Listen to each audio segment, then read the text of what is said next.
అందరికీ నమస్కారం. యూటీవీకి స్వాగతం. యూటీవీ మీ టీవీ మనందరి TV. UTV universal truth vision. ఈ టీవీని మీరు సబ్స్క్రైబ్ చేసుకోండి. మరొక అంశంతో ముందుకు వస్తున్నాం. మతం ముఖ్యమా, మార్గం ముఖ్యమా? మతం ముఖ్యమా, మోక్ష మార్గం ముఖ్యమా? మతం మనసులో నుండి పుట్టుకొస్తుంది. మోక్షం ప్రవచనాలలో నుండి వస్తుంది. మతం మనసు నుండి పుట్టుకొస్తుంది. మతం ఈ మనుషుల యొక్క అభిమతాలే మతాలుగా మారాయి. ఈ మతాలు మోక్షానికి తీసుకెళ్లలేవు. కానీ ప్రవచనము మోక్ష మార్గాన్ని చూపెడుతుంది. ప్రవచనం అంటే ముందుగా చెప్పబడినటువంటిది. ముందుగా చెప్పారు. ఆనాటి ప్రవక్తలు గాని, ఋషులు, మునులు, తపస్సిద్ధులు గాని తదేకంగా దైవ ధ్యానములు ఉండి ఆత్మ సాక్షాత్కారం పొందుకొని దైవ ప్రవచనాలను ప్రవచించి వారు మోక్ష మార్గాన్ని చూపెట్టారు. ఇలాంటి వ్యక్తి ద్వారా ఇది జరుగుతుంది అని. కాబట్టి మతం ముఖ్యం కాదు. ఈ మత ఆచారాలు, సాంప్రదాయాలు, ఈ మత పద్ధతులు ఇవన్నీ కూడా కొద్ది కాలమే ఉంటాయి. కానీ శాశ్వతమైంది మోక్షం. మోక్షానికి మనం వెళ్ళడం ముఖ్యం.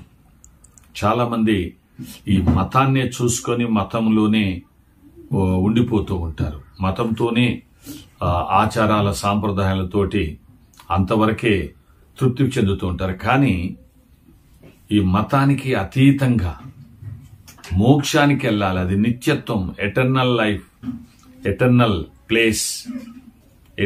ప్లేస్ అన్నమాట. అది నిత్యం ఉండేటువంటి శాశ్వతమైంది. అదే మోక్షము, పరలోకము అంటారు.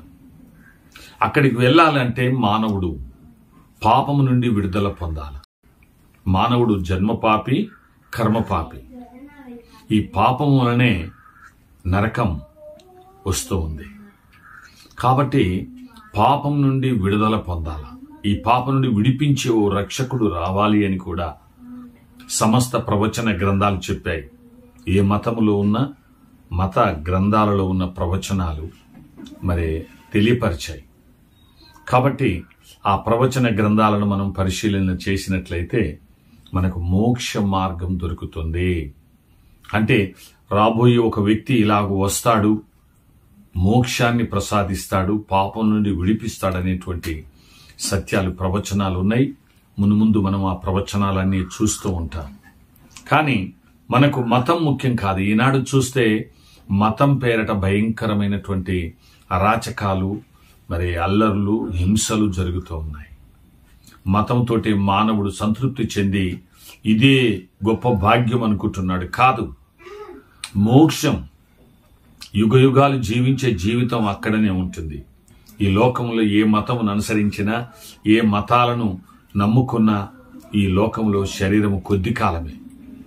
కాబట్టి మతంతో తృప్తి కాదు. కానీ మరి ఆ మతాలకు అతీతమైనటువంటి ప్రవచనాన్ని మనం అనుసరించినప్పుడు, ఆచరించినప్పుడు మోక్షానికి వెళ్తాం. కాబట్టి మతం ముఖ్యం కాదు. మనిషి జీవితంలో మోక్ష మార్గం ముఖ్యం.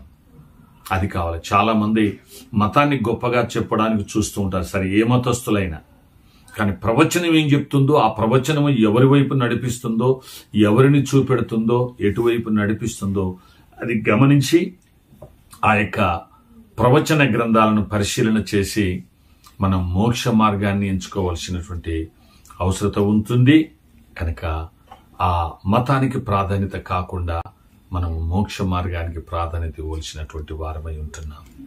కనుక సత్యమేవ జయతే సర్వజనో సుఖినో భవంతు. సత్యం వద ధర్మం చర. సత్యమే జయిస్తుంది, సర్వజనులు సుఖిస్తారు.